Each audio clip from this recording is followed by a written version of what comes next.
Minsan lang yun eh, di ba? Hindi mo nga alam kung makakapaglaro ka bukas o sa isang buwan. So, ang ibig sabihin, pag may opportunity na dapat tumawa, tumawa ka. Pag dapat umiyak, may panahon ng iyakan, may panahon ng kagalakan, may panahon ng kalungkutan. So, there's a time for everything. Amen? So, yan ang pinakamaganda. And number 3 na pwede mong gawin, dahil maiksi lang ang buhay ng tao, is to forgive. So, kung meron kang mga sama ng loob, patawarin na ng John 3:16.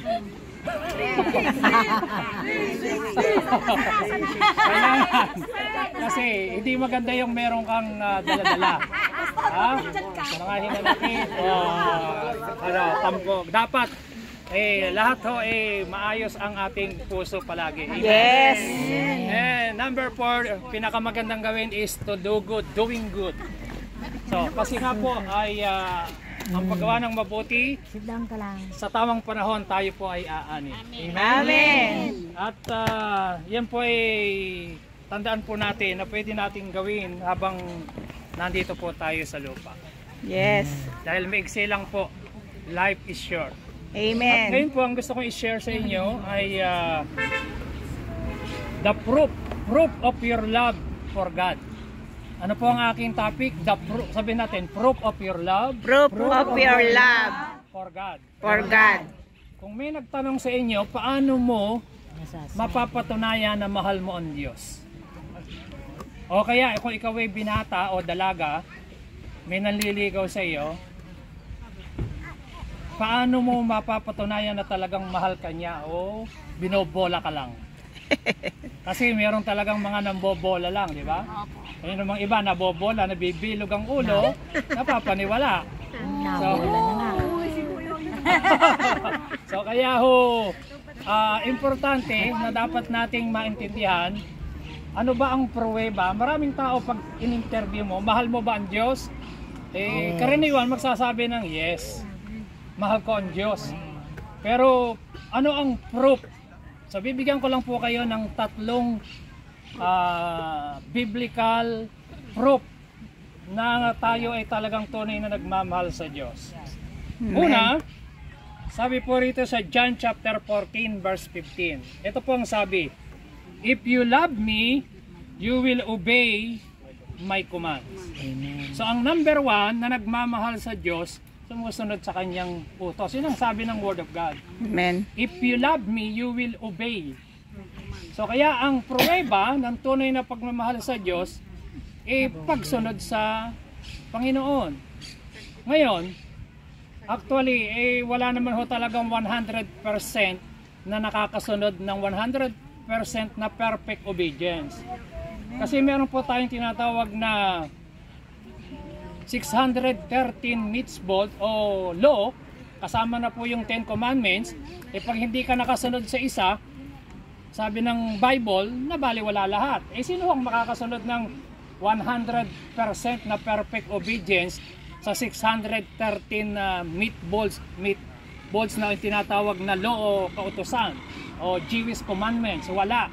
So ngayon, si Kristo po ang sumunod noon, dahil siya lang po ang perfect, siya ang sinless, siya ang di nagkakasala. Kaya ginawa ni Kristo yung hindi natin kayang gawin. Kaya ang unang step para ma-experience natin yung tunay na pagsunod ay believe. Manampalataya ka sa ginawa ng Panginoon. Dahil siya yung gumawa para sa atin. Amen? Amen? Dahil hindi tayo natin kayang sumunod ng 100%. Si Kristo lang ang kaya nun. Dahil tayo makasalanan. Ngayon, kinakailangan nating panampalatayanan, paniwalaan yung ginawa ni Kristo para sa atin. Kaya nga, sinabi niya, it is finished, ibig sabihin, kompleto yung misyon. Siya yung gumawa, siya yung sumunod ng kautosan para sa atin. Amen. Amen? Amen. So ngayon, anong parte natin? Dahil nanampalataya na tayo sa Lord bilang Panginoon at tagapagligtas, bilang pruweba na mahal natin ang Panginoon, yung ating faith without works is dead. So kaya tayo gagawa, susunod, dahil naniwala ka na sa Panginoon, believer ka na, mananampalataya ka na. Kaya sabi ng Bible, if you love me, you will obey. So mahirap sumunod kapag hindi mo talaga mahal si Lord. Di ba yung mga binatang nagmamahal sa girlfriend, lahat ginagawa kahit walang pera. Kung minsan pangungutang pa pagka may birthday, lahat ginagawa. Makita lang, makarating lang, masilayan lang. Dahil sa love. So ganun din sa Lord. Kaya po number 1, ano po ang pruweba ng pagmamahal sa Diyos? Obedience. Sabihin natin obedience. Obedience. Okay, so si Kristo po, ang example po natin dahil sa pagmamahal niya sa Ama, sinunod niya ang kalooban ng Panginoon. Sabi niya, not my will, but let thy will be done. At sabi po ng Bible, hanggang kamatayan sa cross, actually yung kamatayan sa cross, pinaka-kahiya-hiya yun shameful death yun Dahil ang namamatay sa cross, yung mga makasalanan, mga magnanakaw, mga rapists, yung mga talagang makasalanan sa mundo. Si Kristo sinless, wala siyang kasalanan, tinubos niya tayo dahil sa pagsunod sa kalooban ng Ama. Amen. So yun po, dahil mahal niya ang Ama. Ganon din po tayo mga kapatid. So you can't love someone and the person will not know it. Hindi po pwede na sabihin mo yung mahal mo isang tao na hindi mo naman pinakikita yung pruweba. So payag ba kayo ng mga babae na may naliligaw sa inyo sabihin niyo mahal pero walang pruweba? Hindi Di ba? Pag walang tsokolate. Yung mga kailangan may tsokolate man lang. May flower. Chocolate ka lang pala. Di ba? Tayo nga mga nanay. Payag ba kayo na sasabihin ng kasama nyo, I love you, pero Wala naman sa gawa. hindi ko na lang ipapakita sa iyo basta mahal kita. Pwede ba yun? Mahal lang sa salita? Kailangan may So action. number 1, the proof of our love for God is, number 1, Obedience. ano po number 1? Obedience. Obedience. So yun pong gusto ni Lord. So God demands that you obey Him absolutely, not as convenient. Hindi lang ho yung susunod tayo kasi madali. Susunod tayo dahil utos ng Panginoon. Amen? Amen. Yan ang kalooban ng Diyos para sa atin. Okay, number 2. Ito po. Sa John chapter 21, babasahin ko po sa Bible. Kausap ni Jesus Christ si Pedro, mga disipulo. Tinanong sila direkta na tanong. Ito, sabi ng verse 15, when they had finished eating, kakakain lang nila, mga isda ang kinain nila. Tinanong sila ng Panginoon. When they had finished eating, Jesus said to Simon Peter, at ito rin ang tinatanong ng Diyos sa atin ngayon, tapos tayong kumain. Kumain din sila, physical. Inihaw na isda. Tayo may paksiw. Ay, buti nga tayo, mayroon pa tayong putong putiri. Sila, Pedro, mga disipulo, walang ganyan Isda lang ang kinain nila. Pero ito pong tanong, are you listening? Amen. Okay. Ito ang tanong ng Panginoon, Simon, son of John, do you love me more than this? O, yun ang tanong ng Panginoon sa atin ngayon. Mahal ba natin si Lord higit pa sa mga ito? Yes, Lord. Yes. Ano sagot? Yes, Lord? Yes, Lord. Okay. Yes, Lord. Sabi ng sagot ni Pedro, yes, Lord. He said, you know that I love you. Jesus said, feed my lamb. Verse 16. Again, Jesus said, Simon, son of John, do you love me? Yes, Lord. You know that I love you. Jesus said, take care of my sheep. For the third time, Simon, son of John, do you love me? Peter was hurt because Jesus asked him the third time, do you love me? So tinatanong tayo ng Lord kung talagang mahal ba natin ang Panginoon. Alam niyo po sa Greek word, pag binasa po natin ito ay iba-iba. Do you agape me? Do you meron po kasing 4 kinds of love. Pag-ibig ng tao sa Diyos, ng Diyos sa tao, pag-ibig ho ng magulang sa anak, anak sa magulang, yung tinatawag po ng pag-ibig ho ng mga dalaga at binata, eros at saka po phileo, no? At agape love. So magkakaiba po yan. Ngayon, 3 beses tinanong. Nung pangatlo, ang tanong, bakit ho umiyak si Pedro? Nung una, para lang din tayo eh. Ang sagot lang natin, yes Lord! Pero bakit yung pangatlong tanong, the same question, umiyak siya? Kapalagay nyo. Natat si Pedro. Nagsisisi, ano? Ha? Magigilty. Ito, sabi rito eh, oh. The third time, he said to Simon, do you love me? Pareho lang ang tanong. Nagilty. But heart, Jesus asked him the third time. Umiyak siya, nanangis siya, na ano yung puso niya. He said, Lord, you know all things, you know that I love you. Jesus said, feed my sheep. So ang tanong, bakit ho napaiyak si Pedro sa palagay niyo? O nasaktan yung heart, na-touch yung puso niya? Nakulitan? Ano ha? Ano ha? Ayun, titiyak eh. Alam niyo ho ba? Gusto niyo malaman kung bakit? Yes. Ito ho. Hindi tiyak Kasi, yung sagot niya. Si Pedro, siya ang sinabihan ng Panginoon na 3 beses bago tumilaok ang manok, ipagkakaila mo ako. Yes. Naalala ni Pedro yung ginawa niya na ipinagkaila niya, ipinagkanulo niya si Kristo. So alam niyo, madali lang magsabing yes Lord, pero kung minsan, para tayong si Pedro, Amen, amen. amen lang tayo ng amen, pero naalala niyo po yung parabola sa Bible na merong isang magulang na 2 anak. Yes. Sabi nung panganay, anak, pumunta ka sa vineyard, magtrabaho ka. Yes. Pero sabi niya, yes Lord, yes Father, di naman pumunta. Yung namang isa, sinabi, pumunta ka ron sa susunod na anak. Ayoko, sabi niya. Pero pagkatapos na nagbago isip, pumunta siya. So sabi na noon, sino ang sumunod sa ama? Pangalawa. Ayan, di ba? Eh ganun tayo kung minsan, di ba? Madali lang magsabi ng yes. Yes. Pero bandang huli, hindi naman talaga sumunod. Lagi, karamihan kayo. Sabihin mo sa katabi mo, parang tayo lang. Parang Di ba? Parang tayo lang yun eh. Yung mga madaling mag-yes, madaling para si Pedro. madaling mag-amen. Madaling mag-amen, pero hindi naman talaga nakasunod. So mga kapatid, ano ang lesson? Number 2. So number 1, Obedience. number 2, ang sabi ron, take care of my sheep, feed my lamb, and feed my sheep. Ang ibig sabihin ay soul winning. Napakahalaga sa Diyos ang kaluluwa ng tao, kahit isa lang. Amen. Alam niyo po si Kristo nung nakapako sa cross, huling hininga niya, may kasama siyang 2 magnanakaw, nag-save pa siya noon. Mamamatay na po siya noon sa cross. So ibig sabihin, ganun kahalaga yung soul. Ang sabi ng Bible, makamit mo man ang buong kayamanan ng mundo, kapag yung kaluluwa ng isang tao mapahamak, hindi niya pwedeng tumbasan. So yung kaluluwa natin ang importante sa Diyos. Kaya sabi, huwag kayong matakot sa mga pumapatay ng katawan.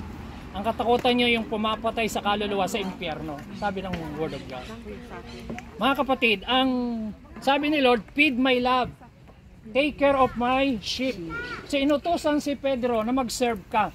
So number 2, pruweba ng pagmamahal sa Diyos, mag-serve ka sa Kanya, magpagamit sa Kanya, Amen. mag-share ka ng Word of God, mag-evangelize ka, mangalaga ka ng kaluluwa,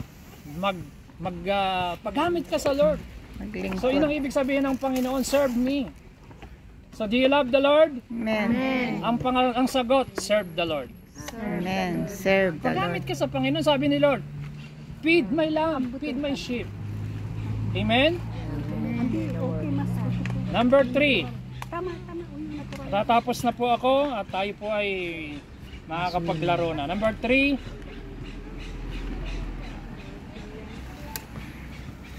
Ang sabi po ng 1 John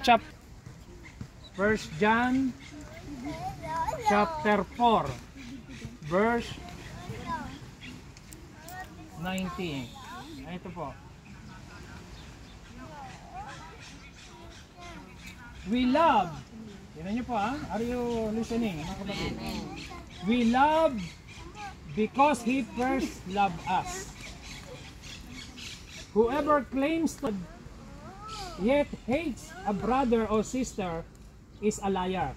Sinungaling daw po yung nagsasabing mahal ang Diyos pero hindi niya kayang ibigay yung kanyang kapatid na nakikita. Ang tawag doon ay sinungaling. Sabi ng Bible, for whoever does not love their brother and sister whom they have seen cannot love God whom they have not seen. Paano mo mamahalin ng Diyos na hindi mo nakikita, na hindi mo naman kayang mahalin ang iyong kapwa na nakikita?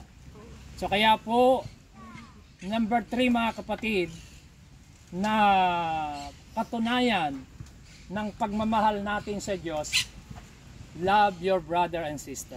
Amen. Sabi mo Love sa katabi one mo, I love another. you, sister. I love you. Amen. I love you po with the love of the Lord. I love you with the love of the Lord. Kasi, madaling sabihin daw ho na mahal ang Diyos pero hindi nakikita. Pero ang katunayan, para masabi mong mahal ang Diyos, mahalin mo yung kanyang mga anak. Magmahalan sa isa't isa bilang tunay na pamilya Amen. at tunay na magkakapatid. Yes. Amen? Amen. So tandaan niyo po, we are one family in God, one in faith. Iisa po tayo, ate, kuya, magkakapatid. So kaya ho, sa church, nagmamahalan po tayo. Sabi po rin ninyo ho, we love God because He first loved us. So ito po, ngayon, paano ho natin maipapakita yung pag-ibig natin sa ating kapwa?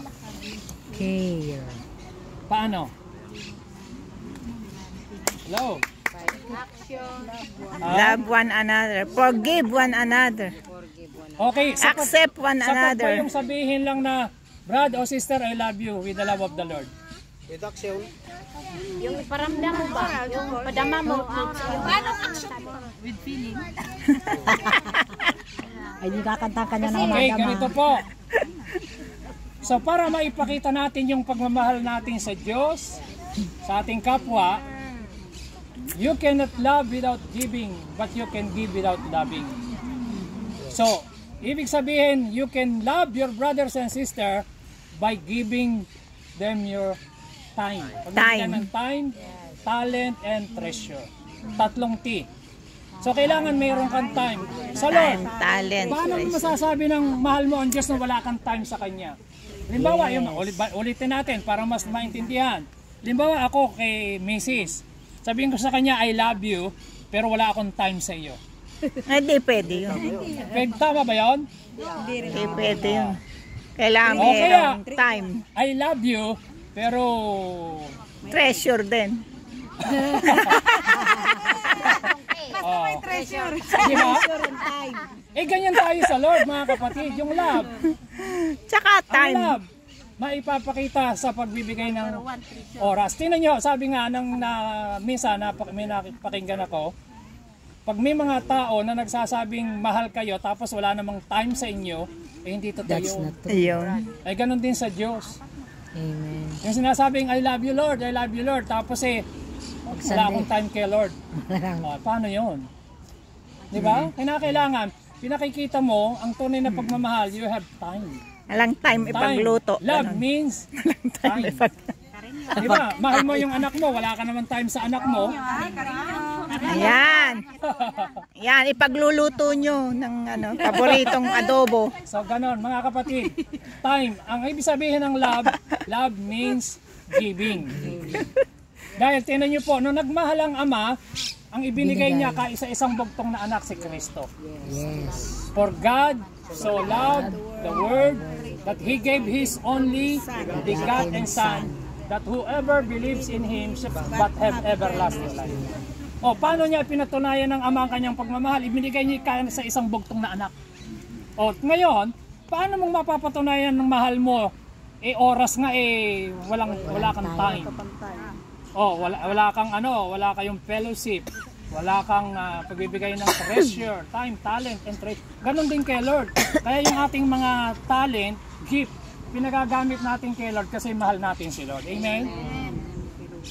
So, ulitin natin. 3 pruweba na mahal natin ang Diyos. Number 1. Obedience. Number 2. Serving God. Serve God. Number 3. Love. Love one another. Magmahal sa brothers and sisters. At paano maipapakita ang pagmamahal? giving. Pagbibigay ng time, talent, treasure. Ganon din sa Lord. Amen? Time, talent, Okay, tayo lahat treasure. ito mayo. Amen. Tayo po tayo sandali.